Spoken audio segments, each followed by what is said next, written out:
दोस्तों एक बार फिर से हम आपके लिए CSIR UGC net form fill up 2025 apply online process की अपडेट लेके आ चुके हैं। किस तरह से आप CSIR UGC नेट दिसंबर 2025 के लिए अपने फॉर्म अप्लाई कर सकते हो, स्टेप बाय स्टेप कंप्लीट जानकारी आपको इस वीडियो में दी जाएगी। लास्ट डेट की अपडेट है, केवल 6 दिन शेष रह गए हैं। आप जल्द से जल्द अपना फॉर्म अप्लाई कर ले, कहीं मौका हाथ से छूट न जाए। अंतिम समय में फॉर्म भरते समय आपको कुछ महत्वपूर्ण बातों को ध्यान में रखना होगा। अंतिम समय में फॉर्म अप्लाई करते समय आपको कोई भी ऐसी गलती या फिर मिस्टेक नहीं करनी होगी जिसके कारण आपका फॉर्म रिजेक्ट हो सकता है। अंतिम समय में फॉर्म अप्लाई करते समय अगर आपके सामने कोई भी टेक्निकल प्रॉब्लम आ रही है तो उसका हल भी आपको इस वीडियो में मिल जाएगा। फॉर्म अप्लाई करते समय आप अपना रजिस्ट्रेशन किस प्रकार से करोगे, कैसे आप पर्सनल डिटेल फिल करोगे, किस तरह से आपको अपने डॉक्यूमेंट्स, फोटोग्राफ, सिग्नेचर और कितने केबी में अपलोड करने होंगे, फीस पेमेंट करते हुए रजिस्ट्रेशन से लेकर प्रिंट तक आपको किस प्रकार से अपना फॉर्म अप्लाई कर लेना होगा। पूरी जानकारी के लिए आपको ये वीडियो शुरू से लेके एंड तक बिना स्किप किए हुए देखनी होगी। इस वीडियो को पूरा देखने पर ही आपके सभी सवाल और डाउट क्लियर होंगे। तो चलिए दोस्तों, बिना कोई वक्त गंवाए शुरू करते हैं CSIR UGC नेट दिसंबर फॉर्म फिलअप की पूरी जानकारी। फॉर्म भरने से पहले आपको सबसे पहले हमारी वेबसाइट IND सरकारी नौकरी के इस पेज पर विजिट करना होगा, जिसका लिंक आपको नीचे description plus first comment box में मिल जाएगा। और हमारे इस पेज पर विजिट करके आप यहां से CSIR UGC नेट दिसंबर का फॉर्म अप्लाई कर सकते हो। नेशनल टेस्टिंग एजेंसी NT की ओर से CSIR UGC नेट दिसंबर 2025 का नोटिफिकेशन रिलीज किया गया था, जिसके लिए ऑनलाइन आवेदन करने का अंतिम मौका है। लास्ट डेट की अपडेट है, केवल 6 दिन शेष रह गए हैं। आप 24 अक्टूबर 2025 तक अपना फॉर्म अप्लाई कर सकते हो। MSc साथ ही साथ यहाँ पर देख सकते हो integrated course BTech B.Pharm MBBS से आप अप्लाई कर सकते हो। यहाँ पर क्वालिफिकेशन के साथ साथ में एज लिमिट GRF के लिए मैक्सिमम 28 वर्ष है, नेट के लिए अपर एज लिमिट नहीं रखी गई है। 1150 रुपये फीस है जनरल कैटेगरी के लिए, OBC WS के लिए 600 है, SC/ST के लिए 325 है, जो कि आप debit card, credit card, net banking या UPI से ऑनलाइन मोड में पेमेंट कर सकते हो। CSIR UGC net exam performance के आधार पे आपका सिलेक्शन होगा। ऑनलाइन आप अप्लाई कर सकते हो। CSIRnet.nt.ac.in इसकी ऑफिशियल वेबसाइट है, जिससे आप फॉर्म अप्लाई कर सकते हो। इंपोर्टेंट लिंक सेक्शन के अंतर्गत ऑफिशियल नोटिफिकेशन PDF लिंक पर क्लिक करके आप इसकी PDF डाउनलोड कर सकते हो, जिसके अंतर्गत आपको कंप्लीट डिटेल देखने को मिल जाएगी। जैसे कि क्या यहाँ पर इंपॉर्टेंट डेट है, आवेदन करने की क्या डेट रहेगी, क्या आपकी कैटेगरी के अकॉर्डिंग यहाँ पर फीस रखी गई है, किस कैटेगरी को किस प्रकार से कितनी फीस जमा करनी होगी, यहाँ पर क्या आपके लिए एलिजिबिलिटी क्राइटेरिया है, एग्जामिनेशन पैटर्न, एग्जामिनेशन सिलेबस आपका सब्जेक्ट वाइज क्या रहेगा, एग्जामिनेशन सेंटर की लिस्ट आपको यहाँ पर देखने को मिल जाएगी।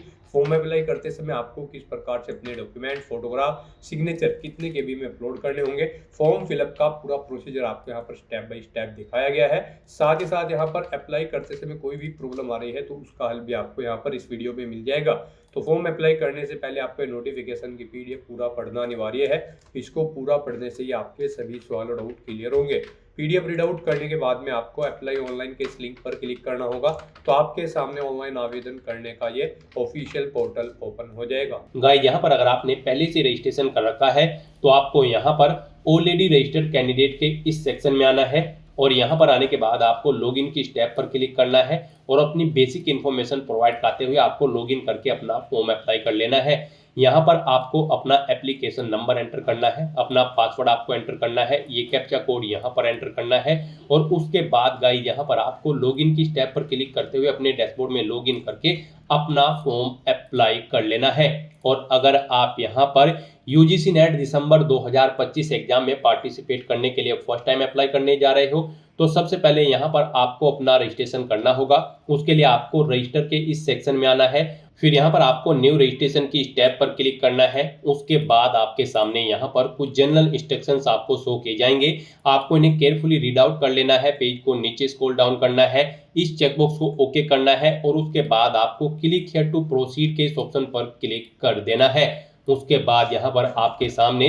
रजिस्ट्रेशन का फॉर्म स्टार्ट हो जाएगा। अब यहाँ पर आपको अपनी बेसिक इन्फॉर्मेशन प्रोवाइड करते हुए अपना रजिस्ट्रेशन करना होगा। सबसे पहले यहाँ पर आपको अपना नाम एंटर करना है अपनी 10वीं की मार्कशीट के अकॉर्डिंग। फिर आपको अपने फादर का नाम एंटर करना है, मदर का नाम एंटर करना है। फिर आपको अपनी डेट ऑफ बर्थ यहाँ पर सेलेक्ट करनी है। उसके बाद आपको अपना जेंडर सेलेक्ट करना है। फिर यहाँ पर आपने जो ये डिटेल प्रोवाइड कराई है इसे एक बार फिर से एंटर करके यहाँ पर कंफर्म कर लेना है। यहाँ पर भी आपको अपना नाम देना है, अपने फादर का नाम, मदर का नाम, अपनी डेट ऑफ बर्थ यहाँ पर आपको सिलेक्ट करनी है और अपना जेंडर आपको दोबारा से यहाँ पर सिलेक्ट कर लेना है और इस तरह से अपनी डिटेल आपको कंफर्म कर लेनी है। फिर यहाँ पर आपको अपना प्रेजेंट एड्रेस एंटर करना होगा। यहाँ पर आप अपना प्रेजेंट एड्रेस एंटर कर दें। उसके बाद गाइस यहाँ पर आपको अपना इलेक्ट्रॉनिक कम्युनिकेशन एड्रेस एंटर करना है, यानी कि यहाँ पर आपको अपना ईमेल एड्रेस एंटर करना है। फिर आपको अपना ईमेल एड्रेस एक बार फिर से एंटर करके उसे कंफर्म कर लेना है। उसके बाद आपको अपना मोबाइल नंबर एंटर करना है, उसे भी एक बार फिर से एंटर करके कंफर्म कर लेना है। कोई अल्टरनेट कॉन्टैक्ट नंबर है ऑप्शनल तो यहाँ पर आप एंटर कर सकते हैं, नहीं है तो इस कॉलम को खाली छोड़ दें। फिर गाइस यहाँ पर आपको अपना परमानेंट एड्रेस एंटर करना है।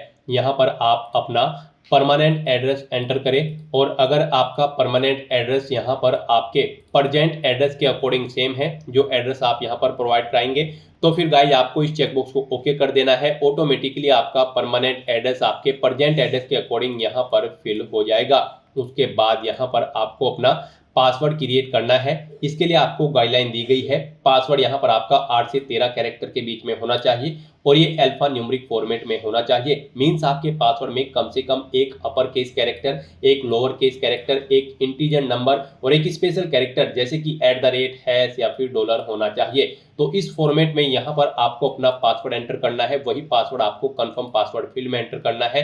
उसके बाद गाइस यहाँ पर आपको एक सिक्योरिटी क्वेश्चन सिलेक्ट करना है। सिक्योरिटी पर्पज से यहाँ पर आप कोई भी क्वेश्चन सिलेक्ट करें, उसका आंसर यहाँ पर प्रोवाइड कराएं और फिर आपको ये कैप्चा कोड इस बॉक्स में एंटर करना है और उसके बाद गाइस आपको सबमिट के इस ऑप्शन पर क्लिक कर देना है। फिर यहाँ पर आपने रजिस्ट्रेशन में जो डिटेल प्रोवाइड कराई है उसका पूरा प्रीव्यू आपको शो कर दिया गया है। आपको सभी डिटेल्स यहाँ पर केयरफुली चेकआउट करनी है, पेज को नीचे स्क्रॉल डाउन करना है। इन सभी चेकबॉक्सेस को आपको यहाँ पर ओके कर देना है और फिर आपको डिक्लेरेशन सेक्शन में आई एग्री के चेकबॉक्स को भी ओके करना है। कहीं पर कोई मिस्टेक है तो आप एडिट रजिस्ट्रेशन फॉर्म के ऑप्शन पर क्लिक करके एडिट कर सकते हो और अगर सभी चीज़ें ओके हैं तो बस यहाँ पर गाइस अब आपको submit and send OTP to verify mobile number के इस टैब पर क्लिक कर देना है। फिर यहाँ पर आपके मोबाइल नंबर पर एक OTP आया होगा, वो OTP आपको यहाँ पर एंटर करना है और उसके बाद गाइस आपको सबमिट रजिस्ट्रेशन फॉर्म के इस टैब पर क्लिक कर देना है। इस तरह से यहाँ पर आपका रजिस्ट्रेशन सक्सेसफुली कंप्लीट हो चुका है। आपको एक एप्लीकेशन नंबर यहाँ पर प्रोवाइड कर दिया गया है। ये एप्लीकेशन नंबर आपके रजिस्टर्ड मोबाइल नंबर और ईमेल आईडी पर भी सबमिट किया गया है। आपको इसे केयरफुली नोट डाउन करके रख लेना है फ्यूचर यूज के लिए। और गाइस यहाँ पर अब आपको अपना फॉर्म अप्लाई करने के लिए कंप्लीट एप्लीकेशन फॉर्म की स्टेप पर क्लिक करना है। फिर आपके सामने कुछ इस तरह से इंटरफेस होगा। गाइस यहाँ पर आपको इन स्टेप्स को कंप्लीट करते हुए अपना फॉर्म अप्लाई करना है। यहाँ पर आपको 9 स्टेप्स दिए गए हैं। सबसे पहले आपको अपनी कॉन्टैक्ट डिटेल देनी है जो कि आप प्रोवाइड करा चुके हो। ये आपके सामने कंप्लीटेड ऑप्शन शो कर दिया जाएगा। अब यहाँ पर आपको अपनी पर्सनल डिटेल देनी है, फिर आइडेंटिटी डिटेल देनी है, अपार आईडी की डिटेल देनी है, एग्जाम सेंटर की डिटेल देनी है, क्वालिफिकेशन की डिटेल देनी है, अपनी एडिशनल डिटेल देनी है, अपने डॉक्यूमेंट अपलोड करने हैं और फाइनली आपको अपना फॉर्म सबमिट कर देना है। तो यहाँ पर आपको इन 9 स्टेप्स को कंप्लीट करते हुए अपना फॉर्म अप्लाई करना होगा। तो यहाँ पर अब आपको अपनी पर्सनल डिटेल देनी है। उसके लिए आपको यहाँ पर पर्सनल डिटेल के स्टेप पर अब क्लिक करना है। यहाँ पर आपको आपकी पर्सनल डिटेल में कुछ चीज़ें ऑटोमेटिकली फिर मिल जाएगी जो आपने रजिस्ट्रेशन टाइम पे प्रोवाइड कराई थी, जैसे कि आपका नाम, आपकी डेट ऑफ बर्थ, आपके फादर और मदर का नाम।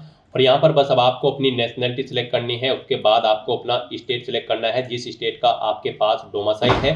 फिर यहाँ पर आपको अपनी कैटेगरी सिलेक्ट करनी है। उसके बाद यहाँ पर आपको अपनी कैटेगरी एक बार फिर से सिलेक्ट करके उसे कंफर्म कर लेना है। फिर आपसे पूछा गया कि क्या आप PWD या फिर PWBD कैंडिडेट हैं। अगर हैं तो आप यहाँ पर बताएंगे कि क्या आपकी PWBD या फिर PWD की परसेंटेज डिसेबिलिटी की 40% से अबव है या फिर लेस देन है। आप अपने अकॉर्डिंग ऑप्शन सेलेक्ट करेंगे। यहाँ पर आप अपने अकॉर्डिंग ऑप्शन सेलेक्ट करें और फिर यहाँ पर आपको अपनी डिसेबिलिटी का टाइप सेलेक्ट करना होगा और फिर यहाँ पर आपसे पूछा गया है कि क्या आपको यहाँ पर स्क्राइब की जरूरत पड़ेगी एग्जाम पीरियड के दौरान। यहाँ पर आप ऑप्शन सेलेक्ट करेंगे और गाइज यहाँ पर अगर आप पीडब्ल्यूडी या फिर पीडब्ल्यूबीडी कैंडिडेट नहीं है तो सिंपली यहाँ पर आप नो ऑप्शन सेलेक्ट करेंगे। फिर आपसे पूछा गया कि क्या आप डायबिटिक कैंडिडेट है, अगर है तो आप यस करेंगे, नहीं तो नो ऑप्शन सेलेक्ट करेंगे। अपनी यहाँ पर फैमिली की एनुअल इनकम आप बताएंगे कितनी है। उसके बाद यहाँ पर आपसे पूछा गया कि क्या आप माइनॉरिटी कम्युनिटी से बिलोंग करते हैं, अगर करते हैं तो यस करेंगे, अपनी कम्युनिटी का नाम सेलेक्ट करेंगे, नहीं करते हैं तो नो ऑप्शन सेलेक्ट करेंगे। फिर यहाँ पर गाइड आपको ये कैप्चा कोड इस बॉक्स में एंटर करना है और उसके बाद सेव एंड नेक्स्ट के इस ऑप्शन पर क्लिक कर देना है। नेक्स्ट यहाँ पर आपको अपनी आइडेंटिटी की डिटेल प्रोवाइड करनी है। गाइड यहाँ पर आप कोई भी अपनी आइडेंटिटी का डॉक्यूमेंट सेलेक्ट करें, जैसे कि Aadhaar, DigiLocker, passport, PAN card, driving licence या फिर राशन कार्ड या फिर वोटर आईडी। आप अपने अकॉर्डिंग कोई भी ऑप्शन सेलेक्ट करें और अपनी आइडेंटिटी की डिटेल यहाँ पर प्रोवाइड करा दें। आधार यहाँ पर आपके लिए बेस्ट ऑप्शन रहेगा। आप आधार का ऑप्शन अगर सेलेक्ट करते हैं तो फिर आपको यहाँ पर इस रेडियो बटन को ओके करना है। यहाँ पर आपसे कहा गया है कि क्या आप अपनी स्वेच्छा से अपना आधार नंबर साझा करने के लिए सहमत है, तो आप यहाँ पर इस रेडियो बटन को ओके कर दें। उसके बाद यहाँ पर आपको अपना आधार कार्ड नंबर यहाँ पर एंटर करना है। फिर आपको अपना नंबर एक बार फिर से यहाँ पर एंटर करके उसे कंफर्म कर लेना है। ये कैप्चा कोड आपको यहाँ पर एंटर करना है और उसके बाद गाइड फिर आपको सबमिट एंड नेक्स्ट के इस ऑप्शन पर क्लिक कर देना है। फिर यहाँ पर आपको अपनी अपार आईडी की डिटेल प्रोवाइड करनी है। यहाँ पर आपसे पूछा गया कि क्या आपके पास अपार आईडी है, अगर है तो आप यस करेंगे, सबमिट के ऑप्शन पर क्लिक करेंगे और अपनी अपार आईडी का नंबर और उसकी डिटेल प्रोवाइड कराएंगे। नहीं है तो आप नो ऑप्शन सेलेक्ट करें और उसके बाद सबमिट के ऑप्शन पर क्लिक कर दें। नेक्स्ट यहाँ पर आपको अपने एग्जाम और सेंटर की डिटेल प्रोवाइड करनी है। सबसे पहले यहाँ पर आपको सिलेक्ट करना है आप किस बेस पर यहाँ पर CSIR UGC नेट दिसंबर 2025 एग्जाम में पार्टिसिपेट करना चाहते हैं। आपके पास 4 साल की अंडर ग्रेजुएट प्रोग्राम की डिग्री है या फिर आपके पास मास्टर डिग्री है, तो यहाँ पर आप अपने अकॉर्डिंग ऑप्शन सेलेक्ट करें। आपके पास अंडर ग्रेजुएट प्रोग्राम की कोई डिग्री है तो आप यहाँ पर under graduate programme option select करें। मास्टर डिग्री है तो मास्टर डिग्री आप अपने अकॉर्डिंग यहाँ पर सेलेक्ट कर लें। उसके बाद यहाँ पर आपको सब्जेक्ट सेलेक्ट करना है। यहाँ पर आप सब्जेक्ट सेलेक्ट करें। फिर यहाँ पर आपको स्पेशलाइजेशन सेलेक्ट करना है। उसके बाद यहाँ पर आपसे पूछा गया है आप किसके लिए अप्लाई करना चाहते हैं, GRF जूनियर रिसर्च फेलो या फिर एडमिशन टू PhD।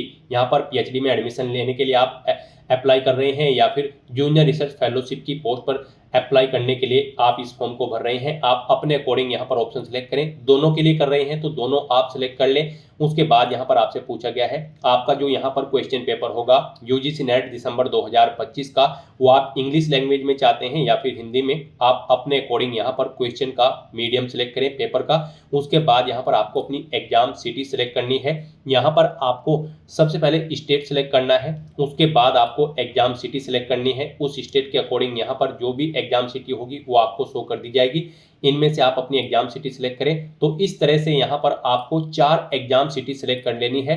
आपको यहाँ पर चॉइस प्रोवाइड कराई गई है। आप जिस एग्जाम सिटी को फर्स्ट नंबर पर प्रेफरेंस देना चाहते हैं उसे फर्स्ट नंबर पर सेलेक्ट करें। जिसे सेकंड नंबर पर आप यहाँ पर प्रेफरेंस देना चाहते हैं या फिर थर्ड पर या फिर फोर्थ पर, उसे आप सेकंड, थर्ड, फोर्थ पर सेलेक्ट कर लें। इस तरह से यहाँ पर आपको अपनी एग्जाम सिटी की डिटेल प्रोवाइड करा देनी है। फिर यहाँ पर आपको अपने फादर का व्यवसाय सेलेक्ट कर लेना है, ऑक्यूपेशन। उसके बाद यहाँ पर उनकी क्या क्वालिफिकेशन है वो आपको सेलेक्ट कर लेनी है। ऐसे ही यहाँ पर आपको अपनी मदर का ऑक्यूपेशन यानी कि व्यवसाय सेलेक्ट करना है और उनकी क्वालिफिकेशन भी आपको यहाँ पर सेलेक्ट कर लेनी है। उसके बाद गाइड यहाँ पर आपको ये कैप्चा कोड इस बॉक्स में एंटर करना है और फिर सेव एंड नेक्स्ट के इस ऑप्शन पर क्लिक कर देना है। नेक्स्ट यहाँ पर आपको अपनी एजुकेशनल क्वालिफिकेशन की डिटेल प्रोवाइड करनी है। पीछे जो आपने यहाँ पर अपनी क्वालिफिकेशन सेलेक्ट की है उसकी डिटेल अब यहाँ पर आपको देनी है। यहाँ पर आपसे पूछा गया है आपने पास आउट कर ली है या फिर आप अपीयर्ड हो फाइनल ईयर में या फिर आपका रिजल्ट अवेटेड है। आप अपने अकॉर्डिंग यहाँ पर ऑप्शन सेलेक्ट करें। उसके बाद यहाँ पर अगर आप पास आउट हो चुके हो तो पासिंग ईयर यहाँ पर आपको सेलेक्ट करना है। कोर्स या स्ट्रीम का नाम यहाँ पर आपको सिलेक्ट करना है जिसमें आपने अपनी undergraduate programme pass out किया है। अगर आपने अंडर ग्रेजुएट ऑप्शन सेलेक्ट किया होगा, पोस्ट ग्रेजुएट किया होगा यहाँ पर मास्टर डिग्री, तो उसकी डिटेल आपको देनी होगी। तो यहाँ पर आपको स्ट्रीम का नाम सेलेक्ट करना है या कोर्स का जिसमें आपने अपनी क्वालिफिकेशन पास आउट की है, ग्रेजुएट डिग्री या फिर पोस्ट ग्रेजुएट डिग्री, वो यहाँ पर आप ऑप्शन सेलेक्ट करें। उसके बाद यहाँ पर आपको क्वालिफाइंग एग्जामिनेशन आपने कहाँ से पास आउट किया है, अपना ये जो एजुकेशनल क्वालिफिकेशन है वो आपने कहाँ से पास आउट की है, इंडिया से या फिर इंडिया के बाहर से, आप अपने अकॉर्डिंग ऑप्शन सेलेक्ट करें। फिर यहाँ पर आपको स्टेट सेलेक्ट करना है, किस स्टेट से पास आउट की है वो स्टेट यहाँ पर आप सेलेक्ट कर लें। उसके बाद यहाँ पर आपको बोर्ड या यूनिवर्सिटी का नाम सेलेक्ट करना है जिससे आपने अपनी ये डिग्री पास आउट की है, वो यहाँ पर आप सेलेक्ट करें। अगर इनमें आपकी वो यूनिवर्सिटी नहीं है तो फिर यहाँ पर आप अदर ऑप्शन सेलेक्ट करेंगे और फिर उस यूनिवर्सिटी का नाम या फिर बोर्ड का नाम यहाँ पर देंगे। रिजल्ट का मोड आपको बताना है, आपका जो रिजल्ट है वो परसेंटेज में आया है या फिर सीजीपीए में। परसेंटेज में अगर आया है तो फिर यहाँ पर आप बताएंगे टोटल कितने मार्क्स थे, इनमें से कितने मार्क्स आपने ऑब्टेन किए हैं वो यहाँ पर आप एंटर करें। इनके अकॉर्डिंग यहाँ पर आपकी परसेंटेज कैलकुलेट करके आपको शो कर दी जाएगी। और अगर आपका रिजल्ट सीजीपीए में है तो आप सीजीपीए ऑप्शन यहाँ पर सेलेक्ट करेंगे। फिर यहाँ पर आपको मैक्सिमम ग्रेड पॉइंट सेलेक्ट करना है, फिर कितने सीजीपीए आपने ऑब्टेन किया है वो यहाँ पर आपको एंटर कर देना है। और उसके बाद फिर गाइज आपको ये कैप्चा कोड इस बॉक्स में एंटर करना है और फिर सेव एंड नेक्स्ट के इस ऑप्शन पर क्लिक कर देना है। नेक्स्ट यहाँ पर आपको अपनी कुछ एडिशनल डिटेल प्रोवाइड करनी है। गाइज यहाँ पर अब आपसे पूछा गया है कि क्या आपने यहाँ पर एमफिल कोर्स में एडमिशन ले रखा है तो यहाँ पर आप बताएंगे आप कर रहे हैं उस कोर्स को या फिर कंप्लीट कर चुके हैं। नहीं ले रखा है तो आप नो ऑप्शन सेलेक्ट करेंगे और अगर आप कर रहे हैं तो आप यस परस्यूइंग ऑप्शन सेलेक्ट करेंगे। फिर एमफिल यूनिवर्सिटी का नाम देंगे, एडमिशन ईयर सेलेक्ट करेंगे, डिपार्टमेंट देंगे जिसमें आप ये कोर्स कर रहे हैं, स्पेशलाइजेशन यहाँ पर एंटर करेंगे। और अगर आप कंप्लीट कर चुके हैं तो यस कंप्लीटेड ऑप्शन सेलेक्ट करेंगे, यूनिवर्सिटी का नाम देंगे, कंप्लीटेड ईयर देंगे कब आपने कंप्लीट किया है, डिपार्टमेंट का नाम देंगे जिसमें आप अपना एमफिल कोर्स कर रहे हैं, उसका स्पेशलाइजेशन यहाँ पर आप एंटर करेंगे। और अगर नहीं कर रहे हैं तो आप सिंपली नो ऑप्शन सेलेक्ट करेंगे, फिर आगे की डिटेल आपको नहीं देनी होगी। फिर यहाँ पर आपको अपनी पीएचडी की डिटेल प्रोवाइड करनी है। यहाँ पर आपसे पूछा गया है कि क्या आप यहाँ पर पीएचडी कर रहे हैं, अगर कर रहे हैं तो परस्यूइंग ऑप्शन सेलेक्ट करेंगे और फिर उसकी डिटेल प्रोवाइड कराएंगे, ईयर ऑफ एडमिशन, यूनिवर्सिटी का नाम, मास्टर लेवल एग्जाम की डिटेल। और अगर आप अवार्डेड हो चुके हैं, कंप्लीट कर चुके हैं तो यस अवार्डेड ऑप्शन पर क्लिक करेंगे और उसकी डिटेल देंगे। और अगर आप पीएचडी नहीं कर रहे हैं तो सिंपली आप नो ऑप्शन सेलेक्ट कर लेंगे। फिर यहाँ पर आपको अपनी रिसर्च और ईएक्स सर्विसमैन की डिटेल प्रोवाइड करनी है। यहाँ पर अगर आपको कोई स्पेशलाइजेशन है तो उसकी डिटेल दें। फिर यहाँ पर आपसे पूछा गया कि क्या आपको रिसर्च एक्सपीरियंस है। यहाँ पर पोस्ट ग्रेजुएट कंप्लीट करने के बाद अगर है तो आप यस करेंगे, कितने साल का है वो आप बताएंगे। और अगर नहीं आपको यहाँ पर रिसर्च का एक्सपीरियंस है तो आप नो ऑप्शन सेलेक्ट कर लेंगे। फिर यहाँ पर आपसे पूछा गया कि क्या आप ईएक्स सर्विसमैन हैं, अगर है तो आप यस ऑप्शन सेलेक्ट करेंगे और फिर नंबर ऑफ ईयर देंगे यहाँ पर सर्विस के आर्म्ड फोर्सेस में। और अगर नहीं है आप सर्विसमैन तो आप नो ऑप्शन सेलेक्ट कर लेंगे। उसके बाद गाइज फिर यहाँ पर आपको ये कैप्चा कोड इस बॉक्स में एंटर करना है और फिर सेव एंड नेक्स्ट के इस ऑप्शन पर क्लिक कर देना है। नेक्स्ट यहाँ पर आपको अपने डॉक्यूमेंट अपलोड करने हैं। यहाँ पर आपको अपना पासपोर्ट साइज फोटो अपलोड करना है जिसमें आपका 80% फेस विदाउट मास्क के हो। अपने सिग्नेचर आपको अपलोड करने हैं, अपना कैटेगरी सर्टिफिकेट आपको अपलोड करना होगा अगर आप रिजर्व कैटेगरी से बिलोंग करते हैं। यहाँ पर इन डॉक्यूमेंट्स को अपलोड करने के लिए आपको गाइडलाइन दी गई है। आपका जो फोटो होगा वो यहाँ पर 10 KB से 200 KB के बीच में होना चाहिए और यहाँ पर आपके सिग्नेचर 10 KB से 50 KB के बीच में होने चाहिए। आपका फोटो और सिग्नेचर जेपीजी या फिर जेपीईजी फॉर्मेट में होने चाहिए। जो आपका कैटेगरी सर्टिफिकेट होगा, अगर आप रिजर्व कैटेगरी से बिलोंग करते हैं तो फिर यहाँ पर आपका ये सर्टिफिकेट 50 KB से 300 KB के बीच में होना चाहिए। पीडीएफ फॉर्मेट में आपका ये डॉक्यूमेंट होना चाहिए। यहाँ पर अपने इन डॉक्यूमेंट्स को अपलोड करने के लिए आपको चूज फाइल के ऑप्शन पर क्लिक करना है, फाइल को सिलेक्ट कर लेना है और 1 बाय 1 करके आपको अपना फोटो, सिग्नेचर और सर्टिफिकेट्स यहाँ पर अपलोड कर देने होंगे। गाइस यहाँ पर अगर आपके ये सर्टिफिकेट्स कम या ज़्यादा साइज है तो आप इन्हें दी गई गाइडलाइंस के अकॉर्डिंग सेट कर सकते हो। ये कोई रॉकेट साइंस नहीं है। आपको करना क्या है, आपको गूगल पर जाना है, इमेज रिसाइजर टाइप करना है, मल्टीपल ऑनलाइन वेबसाइट ओपन होगी, वहां पर किसी भी वेबसाइट को ओपन कर ले। आप जिस भी डॉक्यूमेंट का साइज दी गई गाइडलाइन के अकॉर्डिंग सेट करना चाहते हैं उसे वहां पर अपलोड करें और उसका साइज सेट करके उसे वहां से डाउनलोड करके यहाँ पर अपलोड कर दें। इस तरह से यहाँ पर आप अपलोड के ऑप्शन पर क्लिक करके अपने डॉक्यूमेंट अपलोड कर देंगे। फिर आप क्लिक हियर टू व्यू के ऑप्शन पर क्लिक करके इन्हें व्यू कर सकते हो। फिर आपको ये कैप्चा कोड इस बॉक्स में एंटर करना है और उसके बाद गाइस आपको सेव एंड नेक्स्ट के इस ऑप्शन पर क्लिक कर देना है। नेक्स्ट यहाँ पर आपको आपके एप्लीकेशन फॉर्म का पूरा प्रीव्यू शो कर दिया गया है। आपको सभी डिटेल्स केयरफुली चेकआउट करनी है, पेज को नीचे स्क्रॉल डाउन करना है। इन सभी चेक बॉक्सेस को आपको 1 बाय 1 करके ओके कर देना है और फिर आपको डिक्लेरेशन सेक्शन में आई एग्री के चेक बॉक्स को भी ओके करना है और उसके बाद फिर गाइस आपको यहाँ पर फाइनल सबमिशन ऑफ एप्लीकेशन के स्टेप पर क्लिक करना है। इस तरह से यहाँ पर आपका एप्लीकेशन फॉर्म सक्सेसफुली सबमिट हो चुका है। आपका फॉर्म तो सबमिट हो चुका है, लेकिन इसे कंसीडर आपके फीस पेमेंट के बाद ही किया जाएगा। तो यहाँ पर अब आपको अपना फीस पेमेंट करना होगा। यहाँ पर आपको आपकी कैटेगरी के अकॉर्डिंग आपकी एप्लीकेशन फीस का अमाउंट शो कर दिया गया है। अब आपको अपना ये फीस पेमेंट करना है।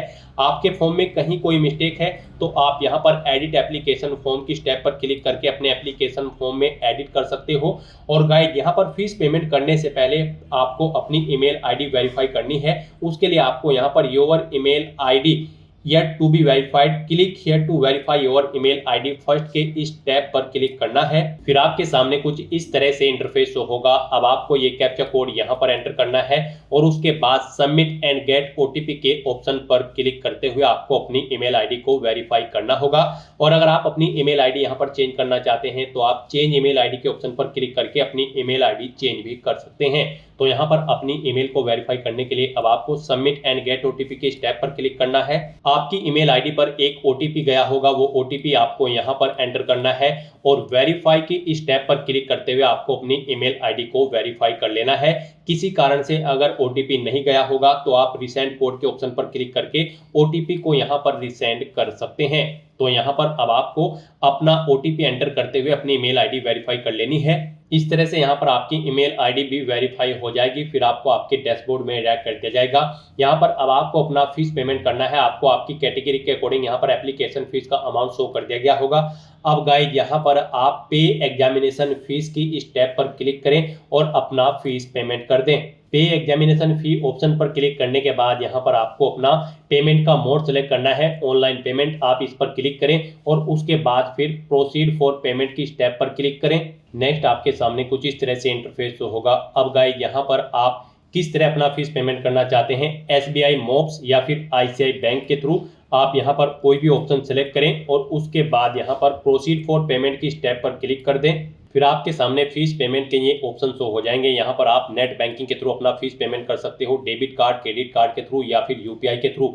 आप अपनी चॉइस के अकॉर्डिंग किसी भी ऑप्शन का यूज करते हुए अपना फीस पेमेंट कर दें। यहाँ पर आपके लिए यूपीआई सबसे इजी और बेस्ट ऑप्शन रहेगा, तो आप यूपीआई के इस ऑप्शन पर क्लिक करें। यूपीआई से भी फीस पेमेंट करने के लिए आपके पास दो ऑप्शन है। आप अपनी यूपीआई आईडी यहाँ पर एंटर करें, वीपीआई नरेशन एंटर करें और कंफर्म के ऑप्शन पर क्लिक करते हुए अपना फीस पेमेंट कर दें। या फिर गाइड, यहाँ पर आप क्यूआर कोड के थ्रू भी अपना फीस पेमेंट कर सकते हैं। आप क्यूआर कोड के ऑप्शन पर क्लिक करें, ये क्यूआर कोड आपको शो होगा। आप इसे अपने यूपीआई से स्कैन करें और अपना फीस पेमेंट कर दें। सक्सेसफुली फीस पेमेंट करने के बाद यहाँ पर आपके एप्लीकेशन फॉर्म की सभी टास्क कंप्लीट हो जाएगी। उसके बाद आपको अपने एप्लीकेशन फॉर्म का एक हार्ड कॉपी प्रिंट आउट ले लेना है फ्यूचर यूज के लिए, फ्यूचर रेफरेंस के लिए। गाइज, आप अपने डैशबोर्ड में जाकर भी अपने एप्लीकेशन फॉर्म का हार्ड कॉपी प्रिंट आउट ले सकते हैं और अपने डैशबोर्ड में जाकर आप अपने एप्लीकेशन फॉर्म का स्टेटस भी चेकआउट कर सकते हो कि वो सक्सेसफुली सबमिट हो चुका है या फिर नहीं। तो दोस्तों, ऐसे आप CSIR UGC नेट दिसंबर 2025 एग्जाम में पार्टिसिपेट करने के लिए अपने फॉर्म अप्लाई कर सकते हो बिना कोई मिस्टेक किए हुए। आज की इस वीडियो में बस इतना ही। आई होप ये वीडियो आपको पसंद आई होगी। अगर पसंद आई हो तो इसे लाइक और शेयर करें। चैनल पर नए हो तो इसे सब्सक्राइब कर लें। Thanks for watching.